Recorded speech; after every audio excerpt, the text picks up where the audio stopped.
Welcome. This is NASCA TV, our podcast series that we unpack emerging issues happening around the country with our state chief administrators.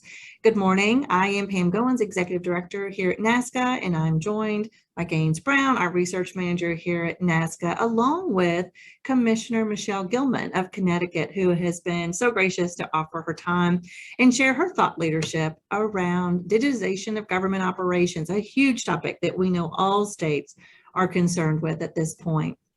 So, Commissioner, welcome. We're so glad to have you on our podcast today. Thank you for your time. We know that you were appointed by Governor Lamont back in February of 2022. So the pandemic was kind of full force, but you previously were serving as a Deputy Chief Operating Officer and Chief Procurement Officer as well in Department of Administrative Services. Can you tell us a little bit about your journey in state government, as well as how it felt to take leadership during a global health pandemic? Certainly. So first of all, thank you so much for inviting me to join both of you and also to be a participant with all of my new colleagues. I look forward to meeting all of my NASCA fellow team members over the next few months and years ahead. I'm proud to be a part of the state of Connecticut team and really part of this larger team of state chief administrators. The COVID pandemic, obviously, as you mentioned as well, was a significant challenge for all of us across the country and continues to be so. But I'm proud that through my record of service to the state of Connecticut in state government, quite honestly, and also federal government, helped prepare me personally and professionally for some of the challenges that we experienced. Most recently, before I took the Deputy COO position under the governor's office, I had worked for the state comptroller's office, which was really a sister agency in many ways to the Department of Administrative Services and the governor's office. So through that experience, I had a broad range of opportunities to work with operations, healthcare, delivery, and also technology. And so now in this new role, I feel very much at home, but in a different role with the Department of Administrative Services. During the pandemic in particular, it was really an opportunity as part of the Chief Operating Officer team to really work across our agencies and build a more collaborative process, break down silos among our agencies. We were in an emergency and we needed to get the job done quickly, whether it be bringing test kits to our facilities that were treating vulnerable residents or getting test kits to our correction facilities, our state police, and others. So really proud of the job that we did under our COO team, which I continue to say was a small but mighty team.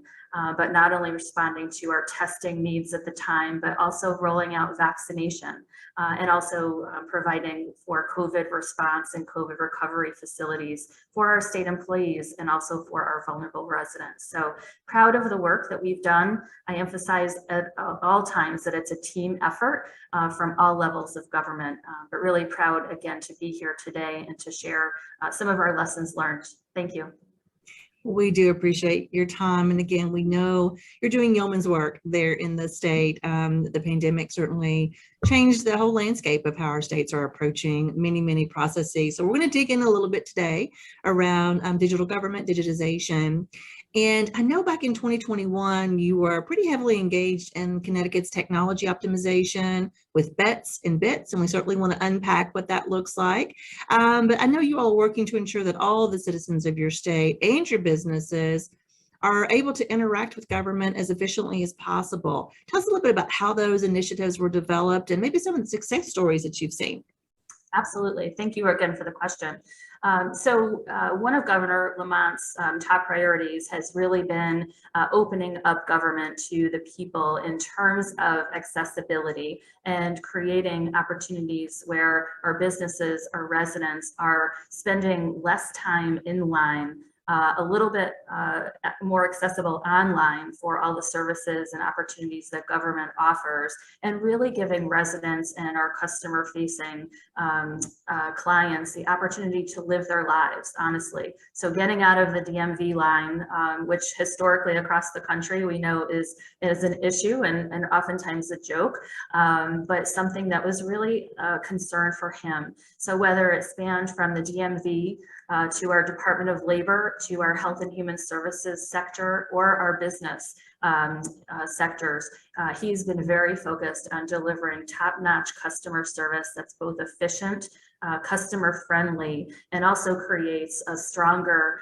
more efficient opportunity for our state employees who, quite frankly, are doing this work day in and day out. So creating more digital platforms across our state network have really supported our residents and our state employees who are working so hard to deliver better services across our state.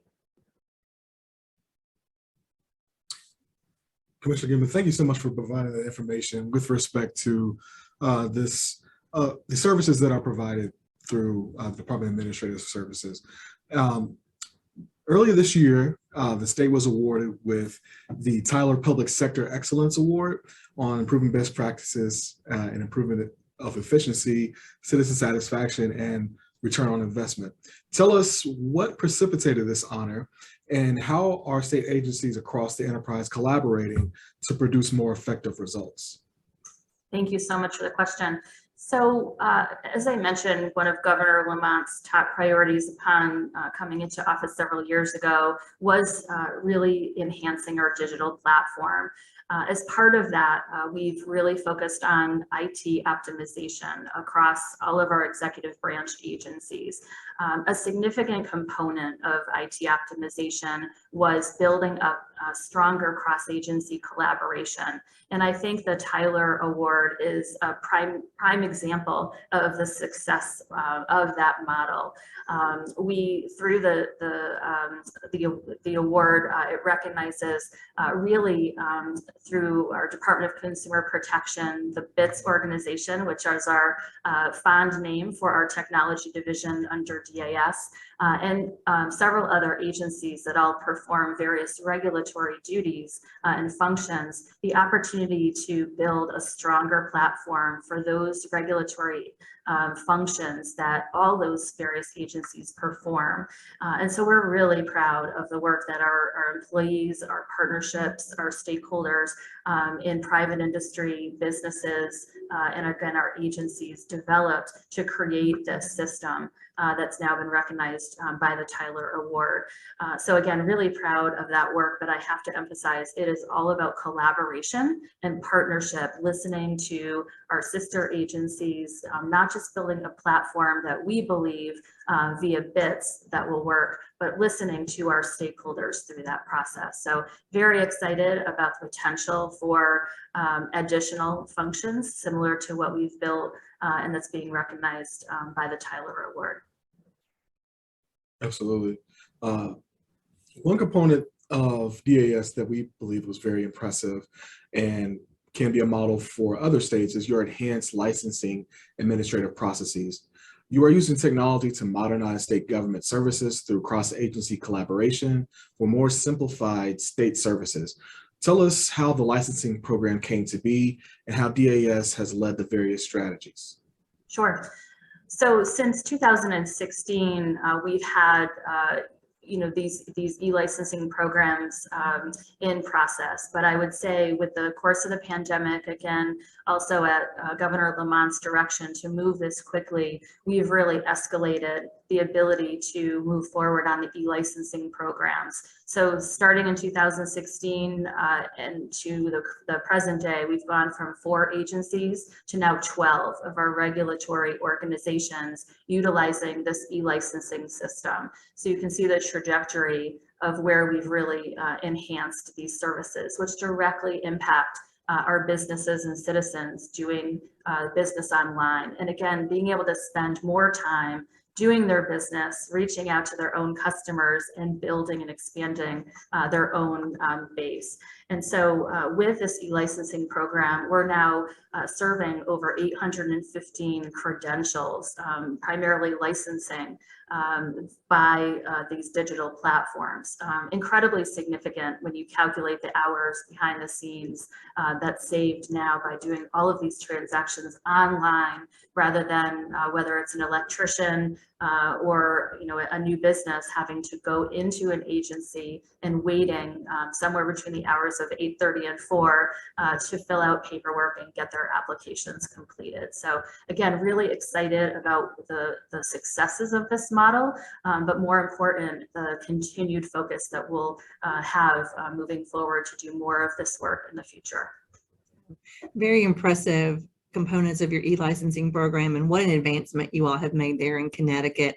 Tell us a little bit about maybe the landscape of the digital government services in the state right now, and maybe some of your plans for enhancing the digitization as well as some sustainability.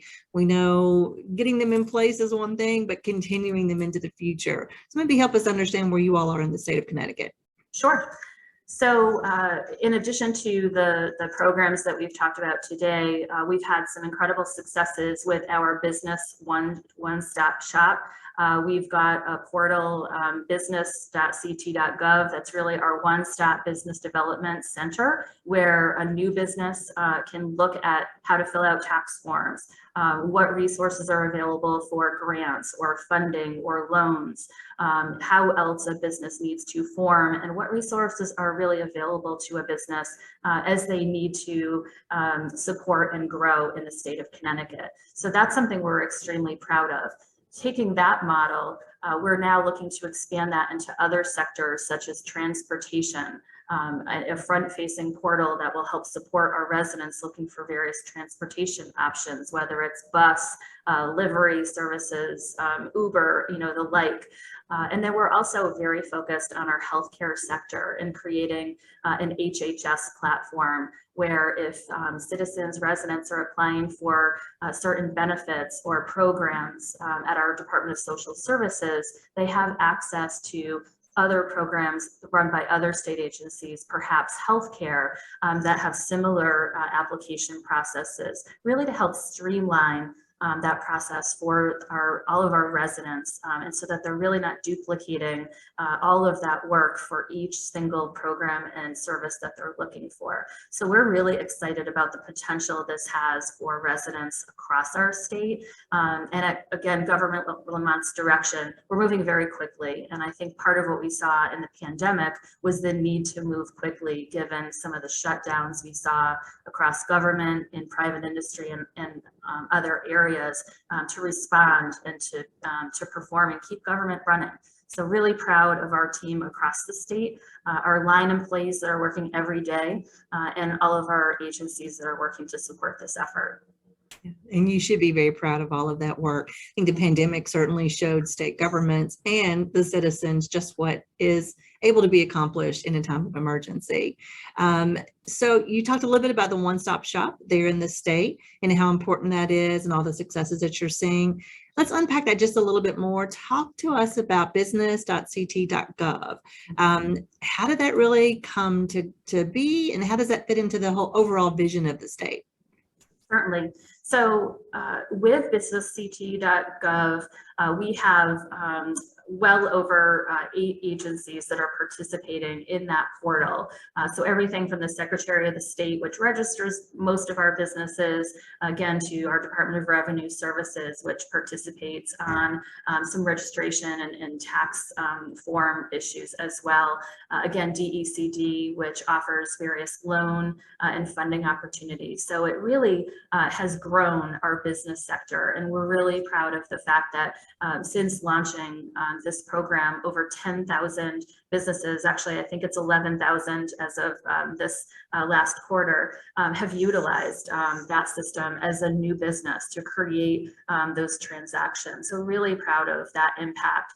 We estimate that our new businesses have saved well over 65,000 hours in time by using these online portals, online services, rather than reaching a government worker behind the screen or at an office to do that business. It also allows for our agency employees to dig into other priority work that we need to do and really engage our employees in additional growth opportunities here. So it's really created incredible opportunities for growth for our line staff to do other important work. But obviously, again, on the front-facing side for our businesses to really have that efficiency on the other end.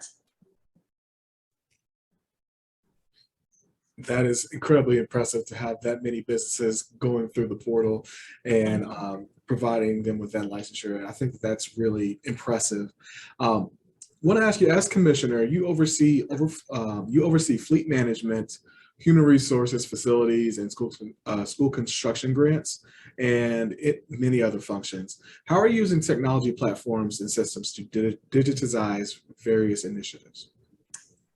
It's an excellent question. So we are continuing to look at all of those different functions that DAS administers, and we have so many different missions, and I'm sure my colleagues are thinking the same. And so how do we take the successes that we have promulgated for other agencies and utilize them in-house and only expand on that? So when it comes to our school construction program, which we manage the grants for our 169 communities that may apply for school construction programs, how can we do a better job of reducing the paperwork of an application, create a digital application, and then also utilize those digital services as a partner with our municipalities as they're going through the audit process for those grant programs. So it not only helps our fiscal staff, our audit staff, and our school construction grant staff, but it also helps the end user, our municipalities who don't have the time to struggle with paper applications, mailing them in and waiting for us to review them. It creates such a more dynamic opportunity to look for issues with an application and status of applications. So creating that online application process is just so much more effective. I just want to stress that the collaboration that we've seen in these digital platforms and these cross-agency initiatives has just been extraordinary. And I would encourage my colleagues to really dig in, not only within their agencies, but across all of government, whether it's municipal, county government, quasi-publics and the like, to see how we can really utilize our digital sector more effectively. Absolutely. That piece on collaboration is incredibly important with respect to the efficiency and effectiveness of doling out government services and goods. So I want to ask, as a leader, what are your key takeaways as you think about digital government and enhancing services for both your internal customers and citizens of the state? What would you like to share with your CAO colleagues around the country as they embark upon their various digitization initiatives? Sure. So first and foremost, what we have found IT optimization to have resulted in, and it's pretty new and it's really an infant process, but already again seen so many successes. We really had several goals. Our mission for our team is to be one team, to improve the outcome and to own your outcome. So for our IT team, they live with that mission every day, and that is their focus. So I think as my colleagues consider how to go about an optimization or to look at an approach for delivering IT services, to consider the culture of the organization and what you want to achieve internally is important. In terms of our larger goals, I think it's important to note that we believe that optimization has allowed us to use newer technology as a collaboration rather than having individual agencies acquire their own technology and technology that may not speak to each other within different agencies or branches of government. And so, consolidating or optimizing some of our technology has expanded our purchasing power, but it's also brought our ability to really coordinate that technology in a better, stronger way. Cybersecurity is something we have to talk about, that optimizing our IT has really given us the ability to monitor our cybersecurity efforts and strengthen them even further. And obviously that's a daily activity that we all face, and it's 24/7. So having a dedicated team within our organization that's focused on cybersecurity, rather than, again, each individual agency monitoring their own systems and networks, is critical. And then two more benefits is this really does help us create new opportunities for our IT and other related staff as the organization grows and evolves. Being able to look at the organization in full allows us to do additional training, cross-training, cross-responsibilities for many of our staff. And we look forward to doing more of that as the organization takes a firmer shape. And then planning and meeting that public demand for services. It really goes hand in hand, that public demand for more online transactions, more digital government, more front-facing doors will not stop. And so how do we continue to plan for that? And that's where IT optimization, having one organization focused on that, really helps us get to that end game, which again, I say will never end, because there's always more you can do and always more you can do to be better. And I think my closing notes in terms of how we've been effective here in the state is really you want to grow a culture of collaboration. Again, not only internally, but with your partners. Again, whether they're municipal partners, your agency partners, or others that you work with, and really listening and understanding the needs and concerns rather than talking to and providing solutions before you hear the needs is so important. And I'm sure we all live that every day, but I think it's important to identify that here today. And then learn from your mistakes. We're all, not perfect, and we've all made mistakes along the way, but I think being able to learn from those and take some lessons learned really helps us, whether it's lessons that we all learned through the COVID pandemic, or lessons we've learned through centralizing various functions, dealing with certain digital processes that may not have worked, may not have been the right solution, but how do you do better? Not being afraid to acknowledge that we can always do better, I think is important. So focusing, I think, on the residents and how we can best serve them truly is our mission every day. And again, I think if we can keep our focus on that primarily, all of the other pieces that I've just identified really are part of that plan, but keeping that focus on the overall mission is key and central to the overall program. Thank you so much. Thank you, Commissioner. We so appreciate your thought leadership, your wise words. And it's obvious that you all do have a great collaborative culture there in the state, and that you're working towards the vision of ensuring that all these enhancements are made for the citizens of the state. So again, thank you, Commissioner Michelle Gilman from the state of Connecticut, for being with us on our NASCA TV podcast looking at digital government and digitization. And we look forward to you all joining us on our next episode. Thanks again. Thanks for having me.